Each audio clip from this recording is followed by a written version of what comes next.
Michael, I'm so honored to have you join us today. I've been looking forward to this conversation for a very long time. Thanks, Ryan. Great to be with you, man. Yeah, I didn't tell you this before we started recording because I wanted to kind of save this as a surprise here. But about, I want to say 6 years ago, roughly, you were very, very instrumental in helping me launch my first podcast, which is completely unrelated to what we're doing here. And I don't feel like I'd be in the same position without your indirect guidance and counsel. So I really appreciate that. Wow. Thank you. That means a lot. Yeah, well, you're doing great work. I mean, your work when it comes to productivity and goal achievement, one thing that really resonates with me, and I'm sure a lot of the guys who are listening, is codifying these pie in the sky type theories and concepts and making it very practical, tangible, and then easy to apply in somebody's life. Wow. Thanks. I kind of think for me, the way I learn is I like to kind of reduce everything to almost like a recipe, that you can't fail on. So like, what are the ingredients? And that's what I try to do in my books and my other work. How do you begin to cipher all of that information down? Because in the quote unquote self-help space, there's just so much information, and a lot of it's really good and some of it is complete nonsense. Like, how do you begin to isolate and extract the pieces of the recipe that are going to make the most sense? Yeah, it's a great question. I think for me, it usually begins with research. I'm a huge researcher and I love looking at the science of different things. And I especially like to try to kind of go against sort of the conventional wisdom and see if there's anything to that. Usually if it's the conventional wisdom, I think, okay, if that's the zig, what's the zag? Is that really the whole story, or is there something else, or what's missing or whatever? So that's usually where it begins for me. Then I try to reduce it down to, how could I explain this in a way that's so simple that, even academics could understand it. I'm being a little facetious, but yeah, I feel like so much of the literature, particularly at the academic level, is so difficult to access. And I just want to, I want to make it accessible where people can actually use it. And to me, there's no transformation without application. So I'm always driving towards the application. What can I do in my life that's going to create a difference? Yeah, it makes so much sense. And it's funny, though, when it comes to the simplicity of things, I think there's a lot of people, when I run across people like this, I think a lot of the times it's an excuse, but I see so many people overlooking the power of simplicity. Like, most people, it seems to me, believe that an algorithm that is only reserved for the select few who are able to crack it. And so they use this as an excuse not to do very simple things that will move the needle in a big way. Yeah, totally. And I think usually that's a result of a lack of reflection. I was a philosophy major, and one of the things I realized about 2 years into my program was that I was having a really hard time understanding, comprehending a lot of these philosophers. And it finally dawned on me, you know what? It's not me, it's them. If they can't make it simple enough to understand, they're not doing their work, and I think that's how it is in a lot of fields. It's sort of the implicit communication that if you don't understand this, you're not smart enough. And I just think that's where, as communicators, whether you're a writer or a speaker or a podcaster or whatever, the hard work is to try to distill it and make it simple so that people can understand it. I mean, people are busy today. People are distracted today. And if you want to see transformation in people's lives, you got to put the cookies down on the shelf where they can reach them and where they can digest them and metabolize them. Yeah, that's a good point. I definitely think there's a level of responsibility on both parties, the communicator and the person who's receiving the message. It's funny, though. I hear a lot of guys who will say things like, well, if they don't understand me, that's their problem. Actually, it's your problem, because if you're trying to get somebody to do something, it is your responsibility to ensure that they understand, because you really don't have a right to be upset if they don't get what you're trying to communicate to them.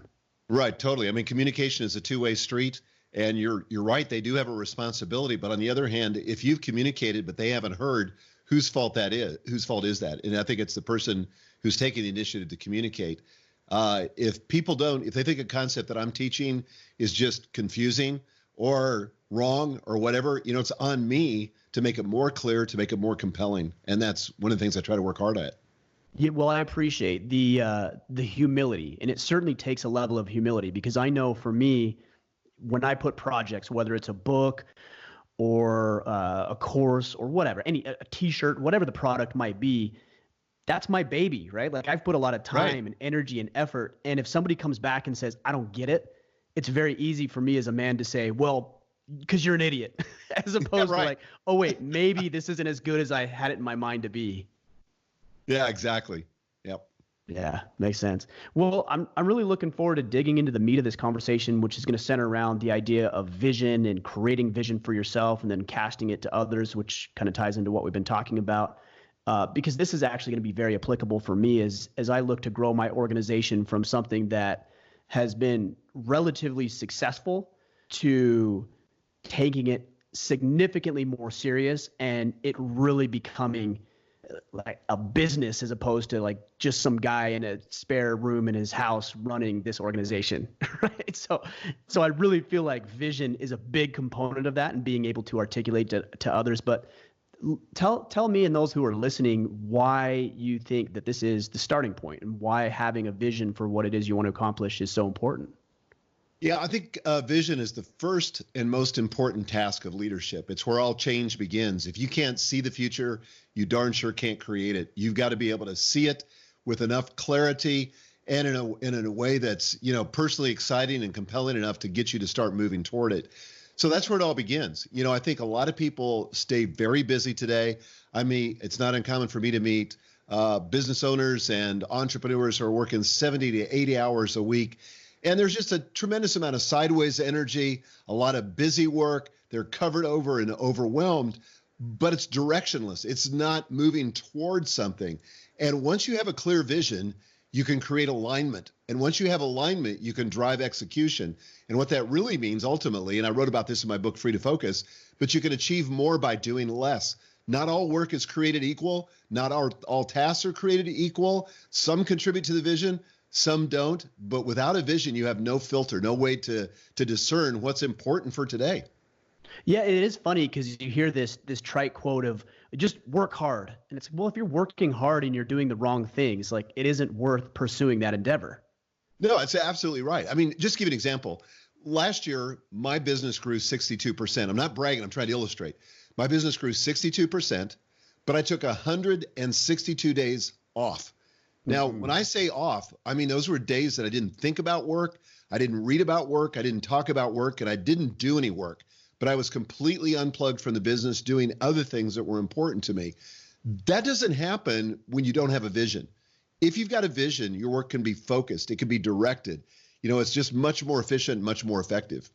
Yeah, this is really valuable because one of the things I hear a lot about from the guys is they will say things like, how do I find work-life balance? Or, how do I engage in these endeavors that are important to me, but frankly, I just don't have enough time in the day to do. And it sounds like having a vision might lead you to being more efficient, which frees up time to engage other pursuits or double down on current ones and really kind of create a little bit more harmonious balance in your life.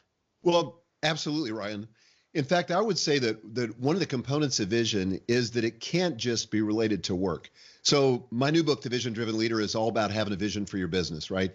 But I wrote a book before that called Living Forward, which is all about having a vision for your entire life.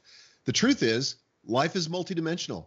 And all these different domains of life, whether it's your hobbies or your vocation or your marriage or your kids or your health or whatever, all those things bleed into each other. And so that if you have a disruption in one of those domains, it's going to affect the other ones. If you have a health crisis, it's going to affect your work. It's going to affect your marriage. If you have stress at work, you're going to bring that home. It's going to affect the other areas of your life as well. So to have a multidimensional, full-orbed, comprehensive vision, I think is one of the first and most important things that any man can do if he wants to actually change his situation and grow into a more compelling, bigger future. Well, I know systems and processes is kind of your specialty. Are there certain categories, we'll call them, that you focus on, whether it's business, personal, spiritual, fitness, et cetera, et cetera? Well, I would say all that. I have a life plan that includes a vision paragraph, if you will, about each one of those, whether it's spiritual or my marriage or my kids or whatever. And in that book, Living Forward, and I know we're not here to talk about that book today, but in that book, one of the first exercises that my co-author and I do, Daniel Harkavy and I do, is to have people imagine that they're at their own funeral and what are people saying about him, And so that's a way to get real fast. Because the truth is we're all going to die, right? And so people are going to say things about us, and we're either going to leave a legacy in them or we're not, and that's really shaped everything. Dr. Stephen Covey talked about to think about the end from the beginning. And so that's what I try to do there with my life, and the same thing in my business. What do I want it to be? How do I want it to end? And then it sounds like you have your vision as the starting point, and then you start working backwards into strategy and some of these other tactics for making your vision a reality. Totally. Yeah. So like I've got this diagram in the book, The Vision Driven Leader, where I talk about, you've got to have a vision, and then you've got to reduce or distill that vision into 3-year goals. And by the way, I said the vision horizon for me is normally about 3 years. Anything longer than that in this kind of ever-changing environment becomes a little bit, guessing. But 3 years seems to be the right amount. But you take the vision, you reduce it to goals, you turn that into annual goals, and then quarterly goals, and then weekly objectives, and then daily actions. The missing piece in the vision equation is typically the linkage between vision and daily actions. And particularly today, where so much of the workforce is millennials, and I've got 40 full-time employees, and almost all of them, with about 2 exceptions, are millennials. They've got to have meaning in their work. They've got to be connected to a larger story, that this thing they're doing on a daily basis matters, that it's connected to a bigger story. And it's my job as a leader to create that linkage. If I don't create that linkage, I'm going to have a much more difficult time recruiting those people and a much more difficult time retaining them. But if I have a compelling vision of a bigger, better future that's making a significant positive impact on the world, recruitment's not a problem, retention's not a problem, engagement's not a problem. People are fired up and excited to come to work because they know they're making a difference. Yeah, it's funny because you hear so many people say, like I can't motivate these millennials. And I don't know if I'm a millennial. I think by some accounts I am, and others I'm not. I don't know where I fall in that category, but it's like you just need to put forth a little effort, but that isn't reserved to millennials. Like you have to put forth effort with everybody, and you should want to put forth that effort if you're trying to inspire and lead people. Totally. And I think vision is so often that missing component. And here's the thing, because there's probably people listening to this right now who go, okay, I get it. I know I need to have a vision, but I'm just not a visionary person, or I don't have charisma. We think that that's something reserved for people that are, really charismatic, like the Martin Luther King Jr.'s of the world, or the John F. Kennedys of the world, or people, that just have that X factor that can articulate a vision and rally people around it and get them to march, to it. But I don't think it's that way at all. I think vision is just something that typically most of us have never been taught. We have not a lot of experience with, but it's not that difficult. And the thing I try to do in the Vision-Driven Leader is to break it down into a simple recipe, like we were talking about earlier, a formula, so that every leader can create a vision for where they want to go. If you've got an imagination, and all of us do, because we usually use it to worry, right? But if you've got an imagination, you can actually begin to envision the future and create a bigger, better future. I'm really glad you said imagination, because as we were talking, one of the notes that I made right here is, how can someone envision something that hasn't happened yet, and or they have no track record of ever producing? And what you're talking about is imagination. Is it that? Is there more to it? Can we break that down? Well, there is some more to it. So let me just try to break it down to a little bit. I mean, first of all, if you're going to do some, quote, visioneering, then what you got to do is get a part by yourself. You're not going to do this, in between checking social media and trying to do a bunch of other tasks. This is something that you're going to have to do, where you've got time for serious reflection, time to really think, time to really focus. So what I encourage people to do is set aside a day, maybe a couple of days, but get a part by yourself, and then begin to project in your mind. Imagine yourself 3 years from now, and then just describe what you see. And I do it. I have a very specific format for what I call a vision script. Now, this is not a vision statement. So people get hung up on this. They think they got to come up with something super clever, something super simple and brief that can fit on a t-shirt. And most of us just go, I'm not that clever. I'm not that smart. I'm not going to come up with something like that. And so they get stuck before they ever start. I say, no. It needs to be a vision script. It's going to be like 3 or 4 pages long. We're going to talk about your team. We're going to talk about the products you're producing, the marketing, and the impact that you're going to have on the world. Okay, so those 4 different categories. And in the book, I have a series of prompting questions that if you did nothing else but answer those questions in those 4 categories, you would be very close. You'd have 75% of the script already written. This doesn't have to be beautiful prose. I encourage people the first time, just make it a rough draft. Just get it out of your brain, do a brain dump, because editing is so much easier than creating. This as a content creator. You just got to get it out there first, right? So then what you also want to do is not only imagine that you're in the future, but you've got to write it down. Here's a great quote. I don't know who said it, but it's thoughts disentangle themselves, passing over the lips and through pencil tips. There's something about writing that creates clarity, that forces clarity, and you're going to need clarity. You're going to need as much clarity as you can get so that you can communicate it to others, so that it'll motivate you, so that it'll motivate other people. So write it down. Write it in the present tense as though it's already happening.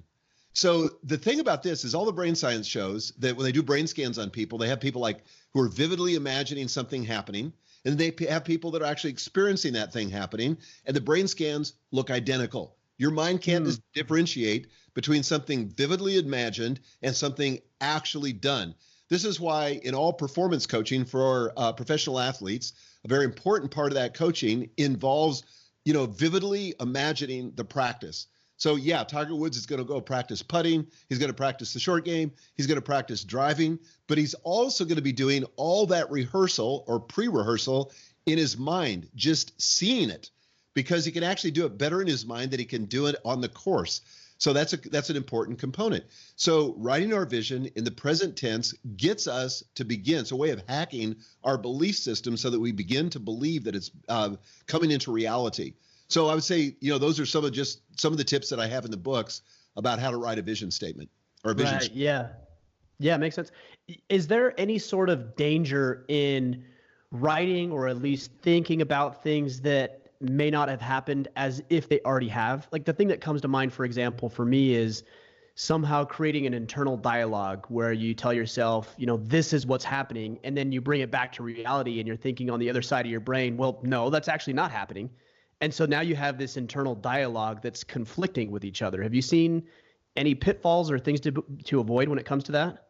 Well, actually, that can be helpful. Let me explain. There's definitely going to be a gap. So there's a gap between the now and the not yet. There's going to be a gap between your current reality and what you envision for reality. That gap can actually be important, particularly as you vividly imagine it and as you write this, because you're going to want to close the gap. Now, you got 2 choices. You can either dumb down the vision so it's closer to reality, or you can up your game and begin to move toward the vision. But just think about how we do anything in life. This summer I did a big renovation on the back of my house. I added a big den, big patio. It all started with an architect, and we got crystal clear on the blueprints. And then we got a more elaborate construction plan so that the carpenters, so that the guys that were doing the masonry work, laying the sheetrock, doing the painting, all that, we were all working from the same set of plans. So there were no surprises when they finished it about 2 weeks ago. It was exactly as we envisioned because we had a blueprint. So we didn't look at that, when we began the project last July and say, this is a mess. This is not what we'd like, and then just scale back our plans. Now you have to be careful though, because you want to set your plans or your vision. It's still got to be believable. It's got to be within the realm of possibility. But sometimes you have to grow the scope of what's possible. This would be delusional. If I said to myself, okay, my vision for my life is that I want to play in the NBA. That's delusional. Right, but sure. For most of us, that's the case. For most of us, for me, I'm a less than 6 foot high white guy. That's just not going to happen. So I think that there's the delusion zone, and then there's the discomfort zone. And I talk about this in my book, Your Best Year Ever, about where you set your goals, and they ought to be in your discomfort zone. Same thing with your vision. It ought to be, out there beyond your reach so that it's inspiring, but it shouldn't be so far out there that it's delusional. Does that make sense? That makes total sense. Art, not science. What are the strategies or tactics that you would suggest somebody use to grow their scope of what's possible? Right? Because I think a lot of the times what happens is we get hamstringed in a way based on our current experiences and the scripts, that we're running through our head, that we limit ourselves in a lot of ways. How do you begin to expand what is potentially possible for you? Yeah, one of the best ways to do that is just to read. Read the inspiring stories of companies, of leaders who have made things happen. And all of a sudden you realize that these were ordinary people that made extraordinary things happen. Everybody that's ever accomplished anything extraordinary has been an ordinary person. And that's one of the reasons why I love reading history. One of the reasons I love reading biographies. One of the reasons I love just reading business stories. I tell one story in the book about a company called SwiftKey. Have you ever heard of it? Just from the book. Yeah. So SwiftKey was a company that started out that did sort of predictive typing with swiping. So like it's a feature of iOS now, iOS 13, sure, where you can just swipe very fast and the AI can predict what you're going to do. There are 3 guys that started that company. One of the guys bailed out after a couple of months. He just said, it's just too hard. I don't know that this is going anywhere. And he sold his stock literally for a bicycle. The 2 partners, surviving partners, like 5 years later, sold the company to Microsoft for $216 million. And the 3rd partner that bailed out said it was like the worst mistake he ever made of his life. Of course, right. Right. So he just didn't engage with the vision. He didn't think it was going to be possible. So I think, to me, exposing myself to a story like that and other stories that I tell in the book expands sort of my own capacity to imagine what might be possible for me. Yeah, I mean, that's the beautiful thing is I've got books behind me. I know you've got a library and you were in the publishing business for a long time and very successful there. It's like we have access to the world's greatest minds, the best information that was ever available, and it's quite literally at your fingertips. It's like if I want to read this book, yours or somebody else's, I just pull up your phone right there and it's instantaneously available to you. It's unbelievable. It's incredible if you think about it. It really is. And I think, one of the greatest choices that we have as individuals is what we're going to put into our minds. And so, the news media would like to keep us glued to what's happening in the news. And mostly the business model is designed to get you scared and to get you clicking, right? And so pretty much stuck in the past, what's happening now, not thinking about possibility or what's in the future. You think of every cataclysmic thing that's come down the pike, whether it's AIDS is going to destroy the world, or we got too many people, or whatever it is. All those problems get solved one by one. And maybe there'll be a big one that we can't solve. But all I'm saying is that we don't. When we do that to ourselves, we're not living in the realm of possibility. We're constraining our possibility. And I think we got to think more expansive than that, bigger than that, if we're going to create a future that's better for ourselves and for the people that are working with us. Well, and even maybe to flip that on its head a little bit is we have the most impact with the circle that's closest to us, right? So a lot of people will think, I want to change the world and I want to do all these wonderful things. It's like, how's your family doing? like, how are you leading your children? How are your employees inspired by what you're doing? Are they able to put food on their table? Like, what is your current sphere of influence? You start impacting that and then moving outward from there. I think that's a significantly better way to go about it than worrying about what's going on here and letting everything around you fall apart. Yeah, Dr. Covey has another model. I love Dr. Covey's stuff, but one model he has this thing called the circle of concern versus the circle of influence. Have you ever heard that? I haven't actually. No. Well, just imagine 2 concentric circles, like a great big circle that's your circle of concern. So you've got at the time we're recording this, you've got the coronavirus. That's happening in China. We've got all these people dying and so forth. There's all these things that we hear about, things that we watch on the news. And we really can't do anything about those. They're our circle of concern. Then a smaller circle inside that is our circle of influence, the things that we can actually influence, where we can make a difference. And we spend so much time in our circle of concern, areas that we can affect, but occupy a lot of brain cycles, occupy a lot of focus and take a lot of our attention. But if we would deploy that inside of our circle of influence, that's where we can really make a difference. I like that. I have never seen that concept before, but it makes total sense. I want to go back. You were talking about the blueprint for the expansion you did on your property. I imagine, correct me if I'm wrong, that not everything went according to plan, right? There were some things that came up and you said, well, we need to move that wall 1 foot that way, or the window can't go there because we have the wires and it has to go this way. how do you deal with in your vision when, things don't go according to plan? And they won't. We know that they won't. But it seems like so many guys think it has to be like the perfect thing. Otherwise, it's not even worth pursuing. Yeah, that's a great question. I like the quote from Mike Tyson. I use it in the book somewhere that everybody has a plan until they get punched in the face, and that's how life is. Yeah. And I to use another kind of metaphor, in my family we go to the beach every fall, and so we drive from Nashville, Tennessee, where I live, typically down to the Panhandle of Florida to Destin area. And we have a destination that would be akin to the vision. We know where we want to go. We've got a place set aside where we're going to stay. But along the way, we might encounter construction. There might be weather, all kinds of things that would force us to take a detour or to reroute ourselves. But as long as you've got the vision, you can do that. So the problem is when you don't have a vision, then it's like any path will do because you're not really sure where you're going anyway. Sure. But once you've got the path, you can adjust your strategy. This is a key distinction between vision and strategy. The vision is the what. That's where we're going. The strategy is the how. Strategy can shift depending upon current conditions. Some strategies work, some don't. You can change them out, until you get it right. But the vision ought to remain relatively stable. You just have to adjust your strategy. How we're going to get there. This didn't work. Let's try something else. How do you know when it is appropriate to, consider tweaking your vision or refining it? Because, priorities change, we evolve, we mature, we have new inputs, things change. So I think you had mentioned, if I understand correctly, it's a 3-year vision that kind of works its way backwards into a 1-year vision. But how do you know when it's time to take a good hard look and ask yourself, is this still my vision? Well, first of all, at our company, Michael Hyatt & Company, and in the hundreds of entrepreneurs in our coaching program, we advise them to revisit it once a year. So as a part of their strategic planning process, they're going to revisit their vision as kind of the first step in the strategic planning process. Read back through it, ask yourself the question, is there anything here based on what we know now that needs to change? Because the truth is, as you move through time, you get greater and greater clarity. New things pop up on the horizon that you couldn't see from your vantage point when you first, concocted your vision. And that's perfectly fine.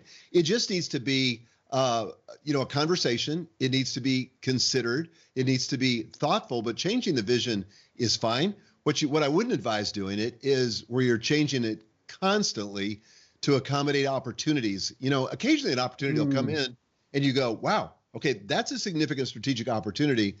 I think we need to adjust our vision statement. Sometimes, especially the more successful you become, more often than not, those are a distraction. And the thing that I love about a vision, one of the powerful things about a vision, is that it can serve as a filter. So you can assess, and I tell the story in the book about a publishing company that I started where we were just publishing all different kinds of categories of books because we didn't have a clear vision. So we were doing a little bit of this, a little bit of that, and it ended up becoming our undoing because we spread our resources too thin. We all live in a world of limited resources, and the more you can consolidate your resources and focus them on a specific outcome, your vision, the more likely you're going to be to succeed. So it can happen, but it needs to be thoughtful. Yeah, as I was preparing for this conversation, reading through the book and just doing my homework on my end, it really brought to light this phenomenon that we have and many of us suffer from, which is fear of missing out, right? Yeah. We see what everybody else is doing. We see what opportunities we pass by, and we get really consumed and anxious with, I'm gonna miss this thing that's going on. But I found in my own personal life that as I've been clear about what I want and then having the strategy to get there, that fear of missing out has dissipated quite significantly because I'm just not, it doesn't concern me. It's like, cool, they're doing that. That's great. Here's what I'm doing. And I'm so focused on what I'm doing that I don't have time for these other things. Yeah, excellent. I found that to be true too. The more you're focused or locked into your own vision, you don't really have time to be looking around and seeing what everybody else is doing other than to, just cheer them on and support them or whatever. But yeah, I don't feel that competitive when I'm looking around because I got too much to do in terms of accomplishing my own vision. Right. Makes sense. One of the things that you had talked about as well is that you use the framework that you discussed, which is these 10 questions, and we're going to get into some of these here in a minute. You suggest that it's also used as a diagnostic tool for your life and what's working and potentially what isn't. How do you see this this practice and this exercise of creating a vision as a diagnostic tool? Well, I think, first of all, you need to consider the fact that if your life isn't lining up with your vision, that you can ask yourself, well, where is it not working? Where is my life not coming in alignment with my vision, or where is my company not coming in alignment with my vision? That means, by the way, you have to frequently revisit this vision. This can't be a once and done, put it on the shelf, forget it kind of document. The real work of the vision is not in the creation of it, but in the communication of it and letting it be a living document inside your organization, so that you're constantly truing up and using it as a diagnostic for, are we headed in the direction that we said we were going to go in the vision? Sorry, Mike. I'm watching my kiddos this week. I've got 4 kids, and awesome. And my wife is on a vacation with her girlfriend in the Bahamas. And so I've got 4 little kids, and one of them's coming in here. I'm like, go away. So they're gone. That's awesome. Good for you. No, it's good. We definitely stay busy around here, but it's all good for sure. Well, let's get into some of the other factors that a good vision has to have. Now, and I'm drawing a blank. You talked about the 4 characteristics a minute ago, but some other things that I saw in here as I was going through this is that it has to be clear, it has to be inspiring, it has to be practical, and it has to be attractive. Can we break down some of these factors and begin to kind of work backwards into creating our own vision for ourselves? Yeah, absolutely. So let's start with clarity. That's chapter 4 in the book. And clarity is important because you might think you're being clear, but you might not be as clear as you think. And I tell the story in the book about some friends of mine flew into town, and I was supposed to meet them at a restaurant in Franklin, Tennessee, where I live. And so I was at the restaurant. They didn't show up. A few minutes later, I get a call, and they say, hey, we're a little confused. We're unable to find the restaurant. And I said, well, where are you right now? And so they told me, and I said, that doesn't sound anywhere familiar. I said, where are you guys? They said, we're in Franklin. I said, you're in Franklin, Tennessee? They said, no, we're in Franklin, Kentucky. And so, oh my goodness. So they had just Googled Franklin, when they left the airport, and Franklin, Kentucky is about the same distance as Franklin, Tennessee. And so they were, way north of where they needed to be, north of us in Franklin, Tennessee. So Franklin wasn't clear enough. They needed to be specific about the state they were looking at. So I have this thing in this chapter called a vision grid, where I talk about, if you could imagine the y-axis being vision, and your vision is either abstract or it's concrete. It's something that's kind of ambiguous or it's very specific. And then the x-axis is communication. It's either implicit or it's explicit. And so this leads to a grid. So you can have visions that are abstract and implicit. In other words, it's confusing. You haven't really expressed it. You just kind of got a hunch. And what that results in is, fog, basically.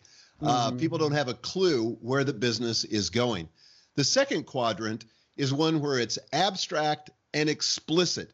So in other words, the person who has the vision may be clear in their mind, but the way that they're expressing it is just not coming out that great. And so they might, sort of default to buzzwords like, we want to create synergy, or we're going to take it to another level, or disruption, or get the low-hanging fruit, or wheelhouses, or all these words that, people listen to and they go, okay, you said a lot of stuff, but I'm not sure what it was.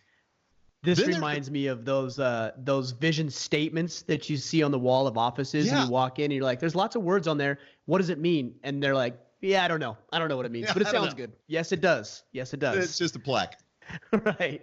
And then there's quadrant 3, which is concrete and implicit, where you have clarity, but it's just not being expressed. The leader has an intuition.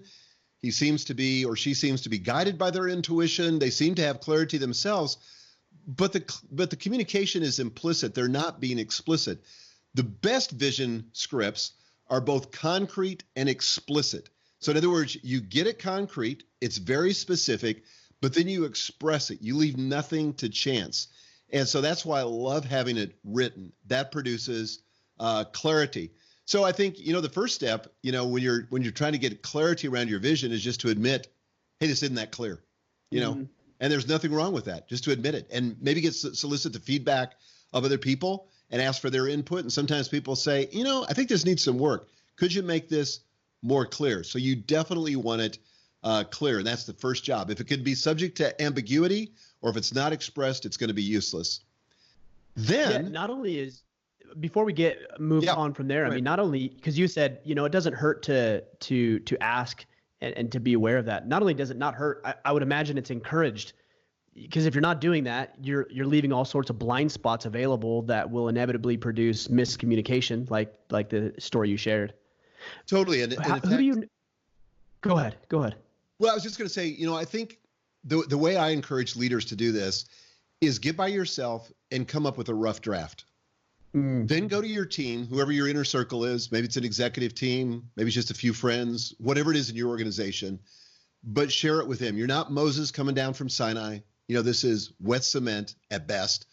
And just say, hey, look, I've had some thoughts about where I want to take the company, and I need your input to make it better. Then fold in their input. They will see things you didn't see. They will, if it's the right kind of environment, if you've created a culture where it's safe for dissent and they can give some pushback, that's great, because out of that kind of vigorous debate comes the best vision scripts. Then from there, then you can roll it out to your entire organization. But so it's a process. It's going to get refined and it's going to get more clear over time. Is there any risk in asking too many people for their feedback? Because it seems to me that if you get so many opinions and inputs in that were conflicting and different, that it might water down a very tight, focused vision statement or script for yourself. Yes, absolutely. Here's the worst way to do it. Do a vision by committee. Right. You end up with that, by the way, that's basically called, that's how we end up with bills in Congress. We end up with these unwieldy things that can't be administrated and can't be funded, without printing money. I mean, it's just crazy. But yeah, to try to do it by committee doesn't work. That's why I think this is an issue of leadership. It starts with you as a leader. It's not that difficult. I explain it in detail in the book, but do it yourself. Then bring it to your leadership team. That's my preference. In my case, it's my executive team. And then beyond that, then we're rolling it out. We're still open to feedback, but it's more set in stone at that point. So occasionally, like this last year, somebody brought up a very good point, something they thought we were missing in the team section about diversity. And so we said, you know what? You're actually right. We need to have something in there. So that was good input. They weren't involved in shaping it, but it was still a good kind of check and balance because we wanted them to own it. And we want to make sure, it's possible for us as a leadership team to miss stuff too. Right. And I like that you talked about this idea of I think you called it safe for dissent is what you called it, where, it is open and available for somebody to critique or bring to light something that you may not have seen yourself. I think a lot of us pay that idea lip service. Like we say we're willing to do that, but then when somebody actually suggests something, we come down hard on them or make them look like a fool or try to humiliate them in front of everybody else, and you undermine the words that you were saying. Oh man, I can't tell you. That's like one of the worst, but most easy to commit mistakes you can make in business or in leading any organization. The safer you can make the environment for dissent, the safer you make it for yourself. Because here's reality. You're going to screw up. You're going to make mistakes. You don't have 20/20 vision. And other people are in your organization to help counterbalance and see things that you don't see. I remember I used to have this guy on my team that was like the ultimate naysayer. He was a web developer, and he always seemed to see the negative side of everything. And so my daughter, who works in the company, said to me, I just think we should get rid of him. He's just a negative influence. And I said, absolutely not. Are you kidding me? Do you know how many times he's saved us? And I said, granted, he could use some coaching. So I went to him and I said, look, Andrew, here's the thing. We want to hear from you because you see things the rest of us don't see, but you might wait till a little later in the process, so that you don't kind of take all the air out of the room at the beginning. Let people brainstorm, let them think about this, and then we can talk about it. But we want your input. I do not want to shut that down in any shape or form.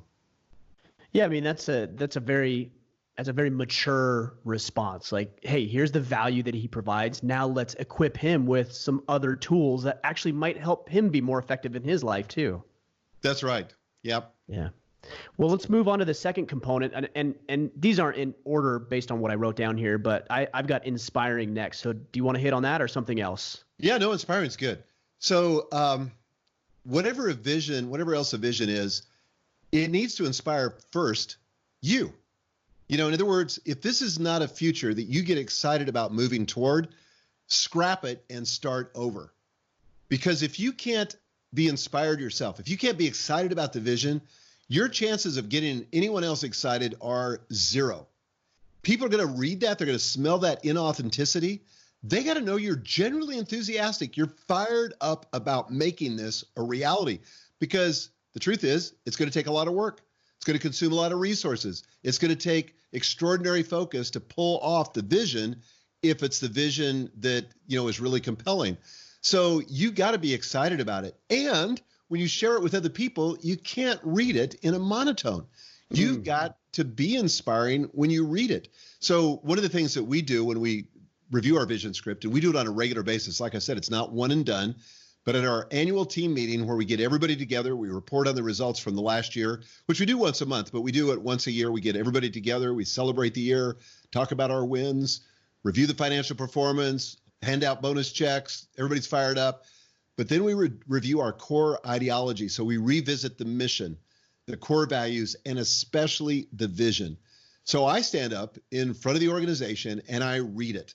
And I read it with excitement. And I'm genuinely excited about it. I'm not having to manufacture the excitement. I'm genuinely excited about it. And if I'm not, that's a tell to me that the vision needs some more work. So I had somebody come up to me after we did this in January, right after the first of the year. I had one of our customer service people that had only been with the company for about 3 years come up to me with tears in her eyes and said to me, "That was so inspiring. I love that. I never really connected what I was doing with this bigger vision, but now I see that what I do matters. It really matters." And I said, "Absolutely it does." That's what you want from an inspiring vision statement. So you've got to have something that inspires you, but inspires other people. And that's the secret also, and is to make it attractive and being able to sell it.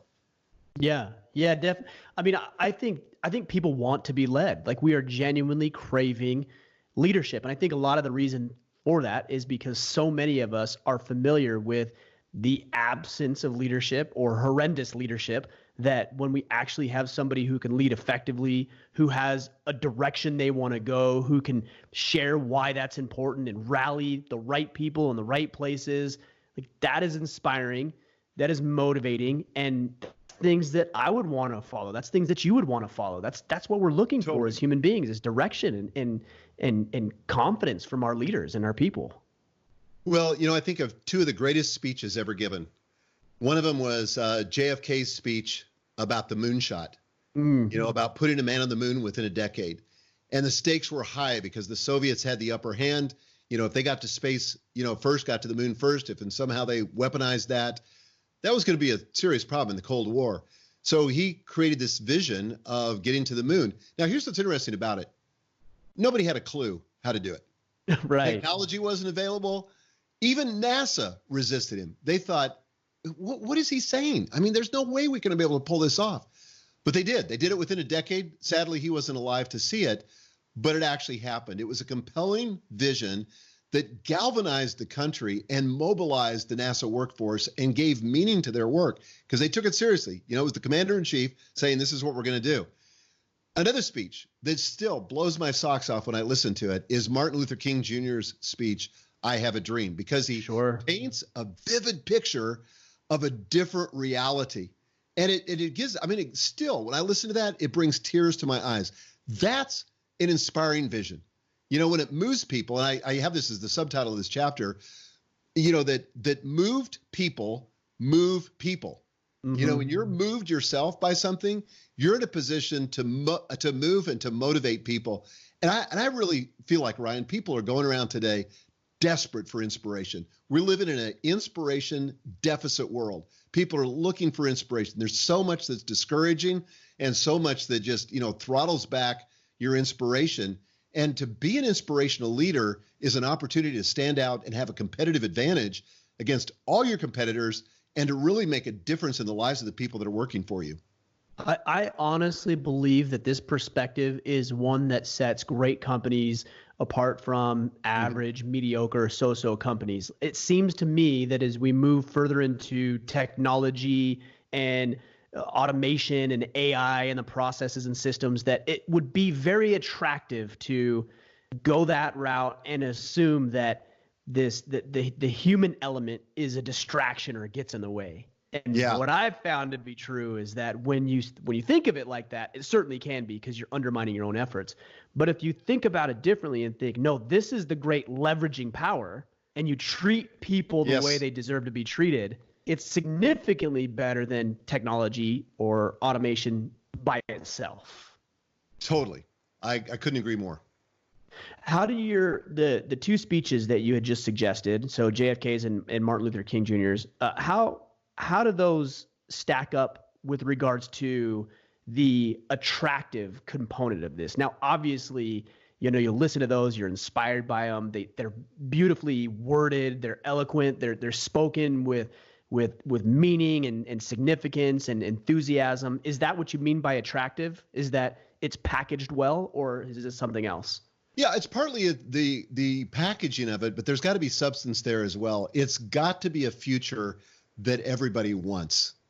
If it's not something that people actually in your company want collectively, because I really believe I'm creating this future not just for me, but I'm creating it for us. So it's got to be a future that collectively I think that we all want, that's attractive to us, that we're drawn to. Then it's just not going to have any power. How do you reconcile differences in opinion? Because you are the captain of the ship, right? So it has to be, obviously, I would say, correct me if I'm wrong, that first and foremost, like, it has to be compelling to you. It has to be something you want. Yes. But there's going to be situations where you're casting a vision, and there might be a department head or an employee who believes that the vision you're casting is at direct odds with what they're trying to do or jeopardizes their potential job. Like, there's got to be some conflict in here. And how do you begin to deal with that? Yeah, well, what you want is a vision that's attractive to the right people. Good point. Good distinction. So it's going to be a filter. It's going to be a filter in recruiting. And frankly, it's going to be repellent to people inside of the organization that just can't sign on. And, hopefully you can create a soft landing for those people. But if people can't stand up and salute, then there's probably a place for them, outside the organization. But, certainly I want to try to accommodate within reason. If there's something that's just something I haven't thought about, but I can sign on to, then I may want to incorporate that into the vision. But if my leadership team is firm on that vision, and we're going to go that direction, and somebody says, it just doesn't resonate with me. Well, life is short. Find somewhere where you can sign on to a vision that resonates with you. And if it's not here, find somewhere else. I like how you frame that, because early on, so I've been doing this for about 5 years, and I had a financial planning practice prior to this, and I've had people within this organization leave. And in my immaturity, I got upset about that, right? So I took it personally. Secretly, I didn't want that individual to win. I think that's a very immature and egocentric way of looking at it. What I'm hearing you say is, I actually care about you. And even if you don't happen to be with this organization, I still care about you and I still want you to win.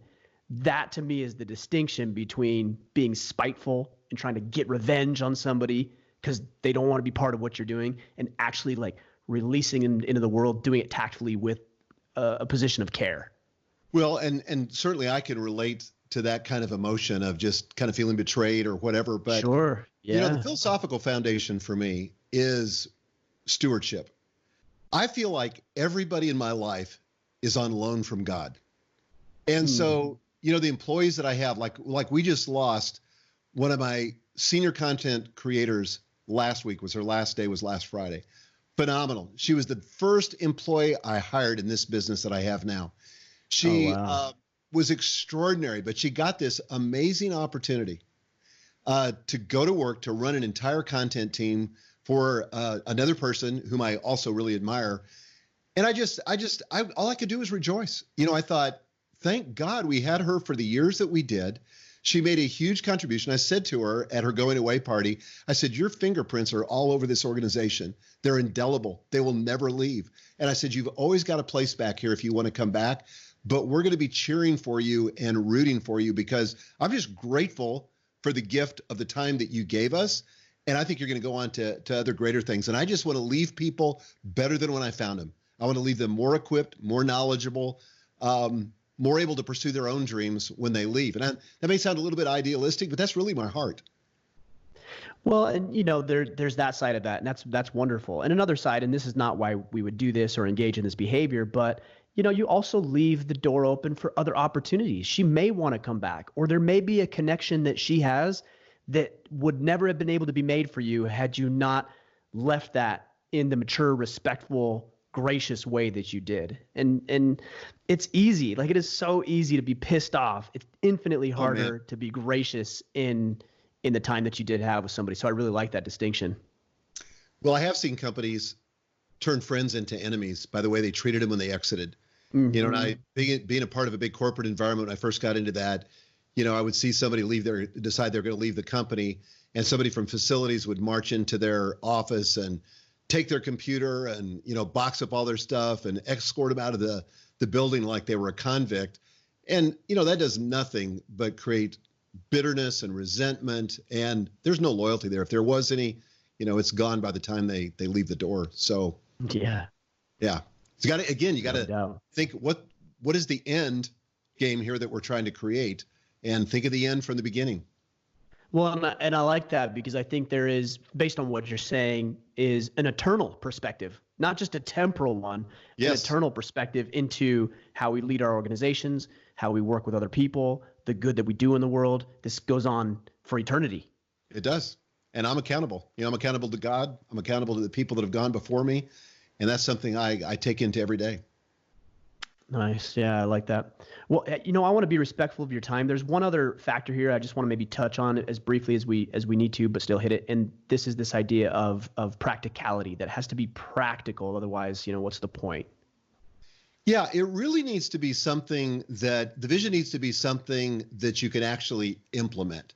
So, for example, let me just give you one of the statements inside of our vision script that has to do with our team. So we say our employees experience reasonable autonomy, planning and executing their own work without the impediment of overbearing management, stifling bureaucracy, or procedural red tape. We encourage innovation and experimentation. If something doesn't work, we learn from it and move on. So how is that practical? Well, that informs our policy. So, for example, we have a policy that we call the no hassle software policy, which means if people feel like they need a piece of software for their equipment, they don't have to get approvals from 3 levels of supervisors. They don't have to do anything. If it's under $500, they just buy it. And our people are responsible. And so that's how that manifests itself at a practical level, a vision that manifests itself as a practical level. So I think you've always got to be asking yourself the question, is this going to guide people in the practical decision-making and in the policy implementation? How do you see yourself as, because one of the distinctions that you make, and you go through this, is the distinction between leader and manager. Yeah. Do you feel like you personally are both of those things, one more than the other? Like, where do you fall on that spectrum? Yeah, so the distinction that I make in the book, and I talk about the difference between JFK and a really good manager like George H.W. Bush, who didn't quite do the vision thing or didn't understand it. But the visionary or the leader's job is to create the vision and to inspire the team and get them all, rowing in the same direction, heading toward the same destination. The job of the manager is to mobilize the resources, coordinate the effort, create the alignment, get everybody moving on the execution toward that vision. Both are important. And I don't mean in the book to denigrate, the manager in deference to the leader, because both of them are important. I consider myself more of a leader. And certainly early in my career, I was more of a manager. I wasn't the guy coming up with the vision. And it was good experience for me to have to be a manager. But today I've got a COO, happens to be my daughter, my oldest daughter. And she's really focused on the management, and I'm focused more on the vision. But we're in a transition because we've announced already my succession. So in 2 years, I'm going to become the chairman, make her the CEO. She will move to the visionary, and we'll replace her with a COO with more of the management person. So she's beginning to spread her wings on the vision thing now, and actually much better at it than I am. Well, congratulations on that decision. That's got to be exciting, and I'm anxious to see what the next chapter holds for you. It's pretty inspiring to watch you lead from the front the way you have. Thank you. Well, like I said, I want to be respectful of your time. Let me ask you a couple of questions and then we'll wind things up today. The first one, I'm actually really anxious to hear this because you were asking me if there's any PC type things you need to worry about. But that question is, what does it mean to be a man? Yeah. So how would I answer that without consideration of the PC part of this, the political correctness part of this? I think as a man, men initiate. I think that's the main thing.